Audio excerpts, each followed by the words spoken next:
3/4 of the urban population of Haiti lives in slums, with Jalousie among the largest. Perched high on a hill above Pétion-Ville, one of Port-au-Prince's most desirable neighborhoods, its population swelled after the 2010 earthquake when people displaced by the disaster arrived from other areas. In 2013, the colourful houses were painted at a cost of $1.4 million, £1 million, money many say should have been spent on sanitation, water, electricity, schools or infrastructure. A boy plays with his football on one of the few empty spaces within the slum.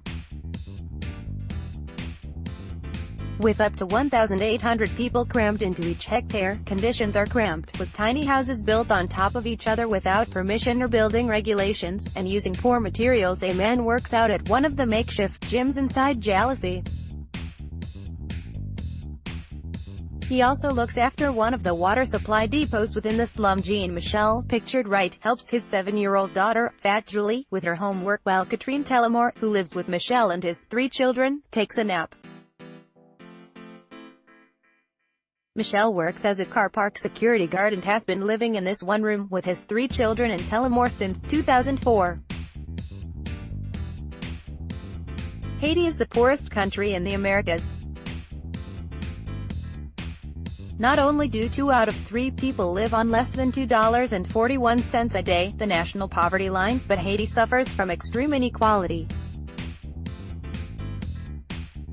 More than 60% of people are illiterate and only just over 1/4 have access to safe water. Fat Julie and Jean Gausemenko, 11, dance in an empty room under their 1-bedroom house. Louise Minvea, 60, is a merchant who has been living in Jalousie for 13 years.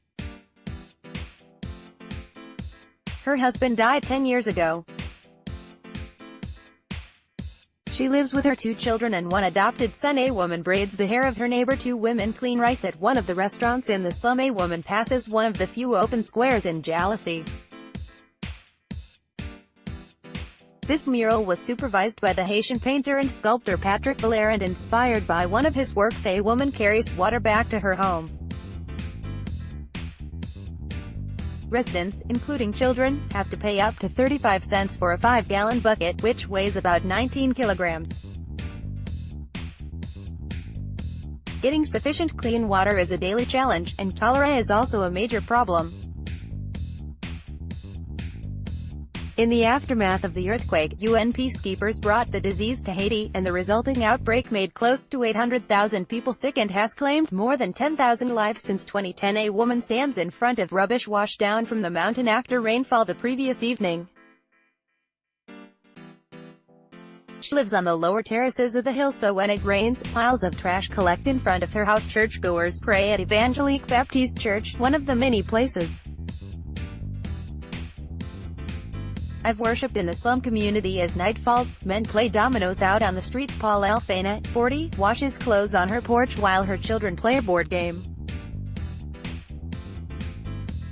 She is not married, is not working, and has 4 children, 3 girls and 1 boy. She has been living in Jalousie for about 7 years. Oyumin, 18, works on her homework in the lounge that is also the main bedroom for the rest of her family. Children play at Jalousie's main sports arena, which overlooks Port-au-Prince and the mountains surrounding the city.